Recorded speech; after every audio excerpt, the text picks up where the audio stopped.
Saya itu sangat mencintai, bukan sekedar mencintai, sangat mencintai guru-guru kita. Ya, saya ini rungokno tenan ya. Saya sangat mencintai guru-guru kita, ya utamanya guru-guru kita kayak Mas saya Sarang, Mas saya, ya semuanya semua Mas saya termasuk Lirboyo, Peloso, Sidogiri, semuanya Kudus, Kajen, Krapyak, semuanya kita mencintai, menghormati. Juga sangat mencintai NU, saya juga mencintai Muhammadiyah, semuanya kita cintai. Cuma kadang-kadang kita mau tidak mau harus beda. Beda satu bawaan pemikiran, kadang bawaan zaman. Nah karena beda itu kita ngeritik, tapi ngeritik kan sebetulnya di hal itu saja, apa? Di hal, kemudian orang menyimpulkan ngiranya dalam semua hal. Sehingga ulama mulai dulu mana tidak terima bahak hadisnya Nabi butuh penjelasan, karena Nabi nak duko itu kadang ngendikan laisa minna, tidak termasuk golonganku orang yang pernah menipu. Loh itu kalau begitu betul kan tidak ada umatnya Rasulullah SAW. Kowe gak sekedar pernah menipu, rezekimu kok bodoh nih. Orang terima sekedar pernah, rezekimu kok bodoh nih. Kowe iku laisa minna nih tak ngamek. Tapi zaman itu ulama sudah mentakwil laisa minna min fitil kal khoslah di sisi itu. Apa? Di sisi itu. Misalnya kita beda dengan Wahabi, saya sering kritik Wahabi, tapi dalam hal yang saya kritik saja, dalam hal yang lain kita setuju. Misalnya tradisi mereka menghormati sahabat, kita setuju. Tradisi mereka merumah Masjid Haram, kita setuju. Tradisi mereka menghafal Quran, kita setuju. Tapi ada tradisi yang kita tidak setuju. Misalnya mereka sering nggak pati hormat sama ma'asirun nubuwah, tempat-tempat bersejarah. Jadi jangan kira kita, jadi kalau kita ngeritik ya di hal yang kita kritik saja. Itu pun karena kadang bawaan zaman, bawaan versi, bawaan tradisi. Terus kamu simpulkan, misalnya kamu simpulkan, Gus Bak benci Wahabi ya enggak juga. Dalam hal yang kita tidak cocok, yang kita cocok ya cocok kayak tadi misalnya. Sayyid Muhammad tuh kalau ngarang kitab, meskipun beliau beda dengan Wahabi, kalau muji ya biasa, dalam hal yang sama, apa dalam hal yang sama, karena mereka bermakna. Ya misalnya Nyon Sewu misalnya pengajian umum, saya juga suka dari segi syiar, dari segi apa? Syiar. Tapi ada hal-hal yang memaksakan, itu mesti saya kritik.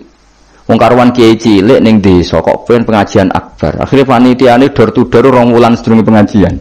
Angger wong ditari. Tapi kalau sudah levelnya memang pondok besar, buatnya besar, keuangannya besar, itu kan memang enggak berat. Tapi kalau yang desa-desa pengajian gede, 2 wulan atau 3 wulan oleh door to door itu. Nganti agar wong dijalukin apa? Sudah. Padahal kampung situ enggak butuh pengajian besar karena wong butuhe cek mabadi fikih. Lalu apa ngundang kiai level apa? Nasional. Tapi karena panitianya yang angkuh. Ya seperti ini harus dikritik, tapi bukan berarti kita membenci, karena ya ada sisi baiknya. Misalnya nah nyimpulkan rezekinya gitu. Misalnya ada orang alim soleh ketemu wong ayu di jalan tanya, saking pundi mbak, saking mriki. Sebetulnya ini murni hakul jar, karena tetangganya dia takok. Berarti muamalahnya hakul jar. Terus wong alime ya terbatas. Oleh delok ora kok ngarep ngisor nganti dhuwur sak kadare. Terus bareng ruhen roh, oh nak ngono jagoan mbek wong ayu kok oleh. Wong aku tahu ketemu wong alim ya jagoan mbek wong ayu. Lah itu jenenge kesimpulan. Kan terus sakarepe dhewe jenenge nyimpulno iku sakarepe. Di saya ulang lagi ya, ini sebagai napa kita niru Rasulullah sallallahu alaihi wasallam. Wong mukmin kabeh kudu salimus sadri, napa salimus terus selamat dadan. Kulo hormat sama semua orang se-Indonesia yang memberi kontribusi pada agama ini, saya hormat. Cuma bawaan kita beda itu dalam hal itu, apa dalam hal itu. Ya misalnya gini, nyuwun sewu, misalnya saya dengan tokoh-tokoh besar itu yang saya sebut itu saya hormati semua. Dengan tokoh yang kita mungkin cara zahir beda kita hormat.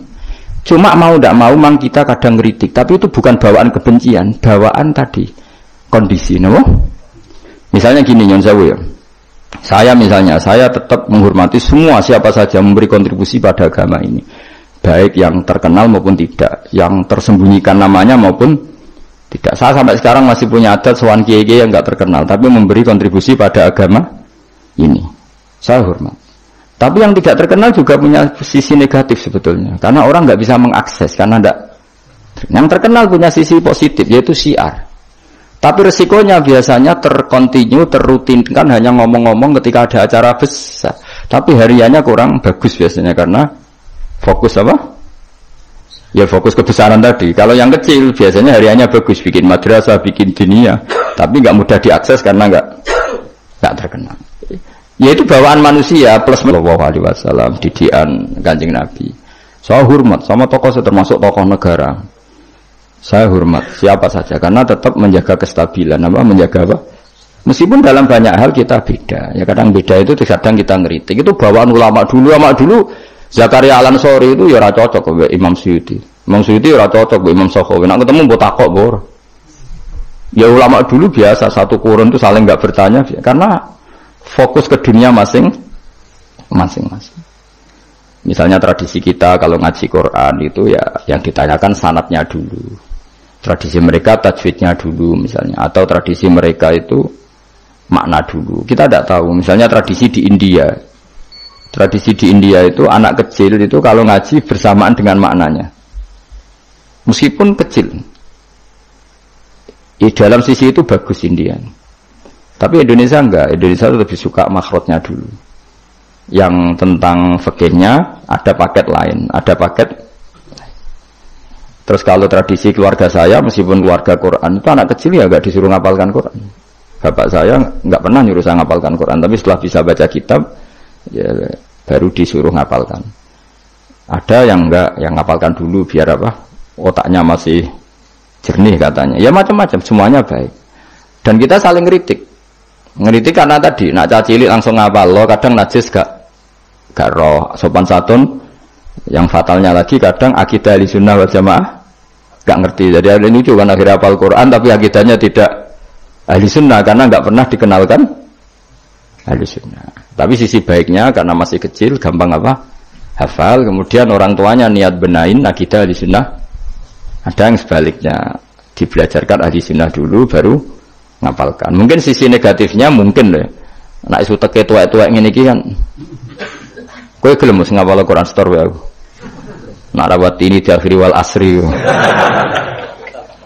Amma yatasaalun anin nahbail azim wa apa. Innalil muttaqin. Lalu sering nampa setoran wong tuwek-tuwek lucu-lucu.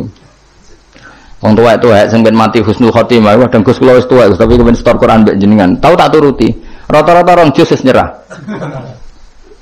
Dereng enten sing langkai 2 juz, kadang yang nyerah wis setruk, kadang yang mati macam-macam lah. Apa ya teke wong tuwek iku beda. Padahal maca. Tapi saking gelam jari lho piye. Dadine lafate ku aneh. Mau nak maca fam bajasat fancur oh. Bulan. Wasama idatil khubuk tu atau khibuk mbah. Sebab larani mbah mah pusing kula Mas.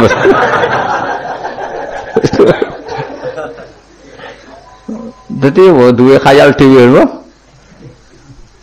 Ya seorang lagi ya kita tetap diru keinginan Rasulullah sallallahu alaihi wasallam wong mukmin iku salimus sadri napa? Salimus sadri. Sehingga niki tenan kula maklumatkan. Kula niku hormat. Siapa saja yang memberi kontribusi pada agama ini saya hormat. Tapi kalau ngeritik bukan berarti kebencian karena tadi ada sisi yang kita harus ngomong untuk menjaga kestabilan jalannya hadhis syariah. Misalnya saya dengan Pak Yusuf Mansur hormat. Saya dengan siapa saja dengan Ustadz Abdus Somad, dengan UAS, saya hormat. Tapi ada sisi yang kita harus ngomong karena banyak ustadz yang nggak terkenal tapi juga ikut memberi kontribusi agama ini. Makanya saya mengikuti yang tidak terkenal ini tak hormati. Tapi semuanya kita hormati dari segi syiar memberi kontribusi. Kalau yang sedang tidak cocok ya dalam hal itu saja. Fitilkal khoslah. Ingat-ingat apa? Fitilkal khoslah. Tapi jangan semuanya ndak. Kita semua dididik Rasulullah salimus sadri apa? Salimus sadri. Begitu juga saya dulu dengan siapa saja. Asal tadi semuanya itu demi niru Rasulullah sallallahu alaihi wasallam salimus sadri. Napa? Salimus sadri. Fal mukmin salimus sadri. Kita dalam hal misalnya masyarakat senang saya berlebihan. Misalnya orang Jawa Timur saya suka dari segi senangnya Kiai. Tapi saya juga sering kritik orang Jawa Timur. Meskipun yang senang saya lah. Ojo berlebihan. Karena kalau berlebihan senang Kiai terus sering sowan. Kadang anggaran gue belanja tigo sowan. Sebenarnya saya bukan ngeritik sowannya, sejak anggaran blojo disalamno template itu terus aku hukumnya itu piye. Nah, kadang ini tak takoki kan sowan aku rombongan bis tak takoki. Lho lari-lari mboten sekolah, mboten napa-napa Gus, yang penting sowan kiai. Lah bocah kok diajari. Lah ngono iku rombongane kadang 3 dino, berarti borote, Bro. 3 dino. Jadi saya ngeritiknya itu dalam hal itu saja, tapi mahabbahnya kita seneng, tapi kaifiahnya kadang tidak cocok. Ini perlu dicatat. Jadi hanya seperti itu. Kalau jenengan ini seneng ngaji ya seneng, tapi itu sama tak kritik. Karena tadi wis gawa 3 perangkat kok gak paham. Yo aneh, wis gawa kitab, gawa pulpen, gawa rekaman. Ini kan sudah mengalahkan ulama dulu. Karena ulama dulu tidak bawa rekaman. Tapi kok ilmunya jauh ini ada apa ya? Ya jadi kalau suwon kita benana wa benal mukminin kudu aja ana khil wala taj'al fi qulubina ghillal lil ladzina amanu. Kulo hormat sama semua tokoh-tokoh hormat. Kulo sama acara-acara besar kulo hormat. Cuma tetap kita sebagai ahlul ilm mengingatkan ada orang yang berjuang tuh enggak terkenal, ada orang yang berjuang enggak dapat apa-apa. Kita harus ngomong supaya orang ini juga diapresiasi. Tapi yang syiar ya kita hormati karena agama ini butuh syiar. Misalnya sama tokoh-tokoh DPR itu ya akrab. Ya banyak yang di saya sering ketemu saya ngaji. Tapi dalam hal yang kita tidak cocok yang ngeritik. Mereka mungkin yang ngeritik kita enggak apa-apa tapi hormat. Jadi eling-eling ya. Ini dawuh saya Imam Sa'roni. Saya nerangkan dalam konteks ilmu. Ini dawuh Imam Sa'roni. Kalau Nabi ngendikan laisa minna efitilkal khoslah, bukan berarti dia menjadi murtad karena laisa. Well, kalau makna sebenarnya kan laisa minna orang itu menjadi murtad. Orang termasuk golonganku wong sing tahu bodoh nih. Mau sekedar pernah itu tidak termasuk golonganku. Lha nek iku tenan maknane hakikat sing umat Nabi sapa? Semuanya pernah bodoh nih Pak sering? Sering. Kadang rezekinya ya dari ya nyun sewu, kalau kebanyakan maklar, rezekinya dari apanya? Gak bodoh ini kira-kira payu, gak? Misalnya kayak jujur, maklaran tanah yang Kulon Progo sampai tinggu bendara apa? Melak apa? Abu Baten itu? Kulon Progo. Pak, tanahnya tak tuku, lah didamel nopon. Weh, kalau damel pertanian untuk pergi prospek. Padahal niatnya itu, iki apa jadi apa? Bendara. Dituku rego murah. Misalnya itu ini, mungkin jimban dari bandara Pak, mungkin jimban regane larang, mungkin dereng larang kalau tak tubas Pak, gelem tau orang minggu. Misalnya jujur mana?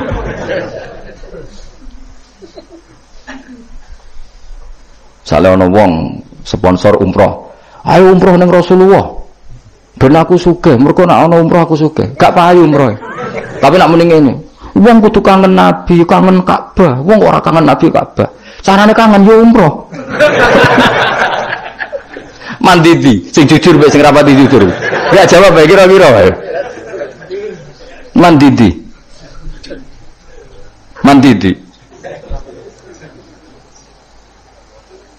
Lha iku misale terus hadis laisa minna iku maknane apa? Hakikat. Jadi saya ulang lagi aja. Jadi Jokulino nyimpulkan karena nyimpulkan itu resiko. Karena tadi konteks fikih itu jelimet apa? Konteks fikih itu jadi misalnya ada orang alim soleh ketemu perempuan cantik, bawaan tonggo takok. Ini kan sebetulnya memang termasuk istisna dimaklumi. Nak ketemu faktor tonggo, faktor belajar, faktor berobat kan nazarul ajnabi dan ajnabiyah pengecualiannya kan apa? Muamalat, berobat, syahadah, ya ada beberapa lah. Tapi terus nyimpul oh ternyata jagoan wong ayu iku oleh. Dan justru wong alim nyaman nak jagungan mbek wong ayu di depan umum. Nak wong ra alim kan malah seneng nak dhewean malah keliru dul. Kowe nak duwe tangga ayu ajane malah lumayan jagungan di depan umum dul. Mergo Nabi malah pantangane layak luwan narojulun bimroaten ora. Ojo nang dalan Pak konangan wong ayu malah sing apik sing di depan umum. Mergo ora ngarah macem. Ayo ke jagungan mbek wong ayu ning perapatan di depan umum ambek dhewean berduaan ambek ndi? Gak iso tak apik elek ndi. Musa-musa wong salah paham iki repot.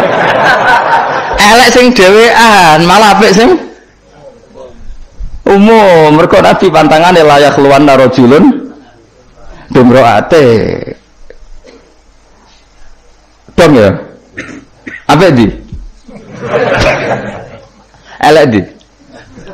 Ya kan ya sok nak ketemu dajjal bodoh dia apa? Rotine apa? Rotine entekno terus ombene entekno terus nak kon kafir. Grah udah apa? Terus nak muni, lha iki rotiku wis kadung mbok pangan, rotine pangeran. Bocah ora tau ngaji tauhid.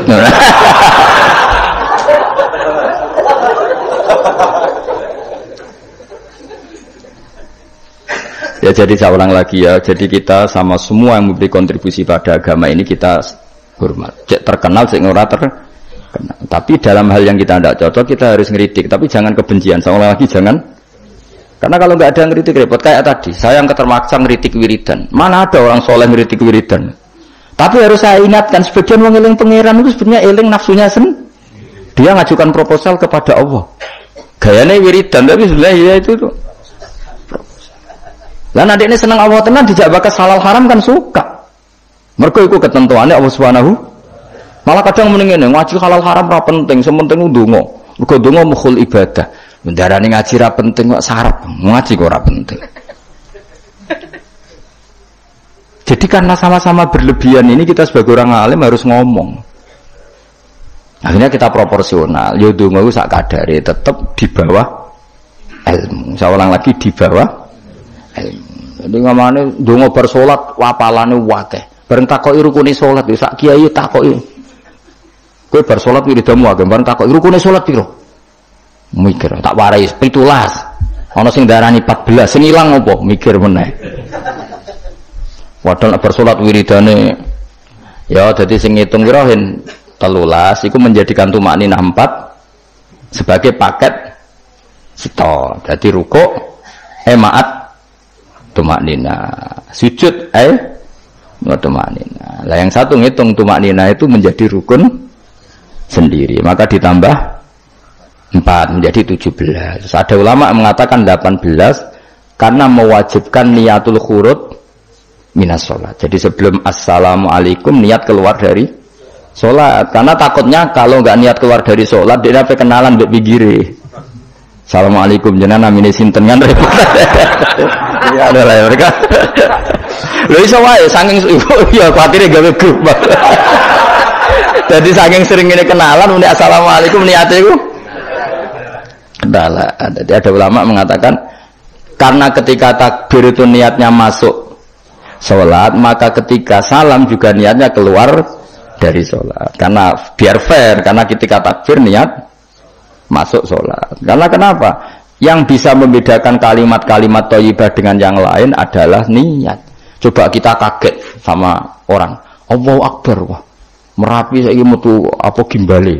Kita kaget apa-apa ya bilang Allahu Akbar. Supaya membedakan kalimat Allahu Akbar untuk ta'ajub, untuk kagum dengan sholat, maka Allahu Akbar diniati. Begitu juga salam ini menjadi kalimat adat untuk kenalan gawe grup. Paham ya? Nara niat khawatir niat kenalan, maka harus niat. Paham ya? Subhanallah wa bihamdihi adada khalqihi wa ridha nafsihi wa zinata arsyihi wa adada kalimatihi. Subhanallah wa bihamdihi adada khalqihi wa ridha nafsihi wa zinata arsyihi wa adada kalimatihi. Subhanallah wa bihamdihi adada khalqihi wa ridha nafsihi wa zinata arsyihi wa adada kalimatihi.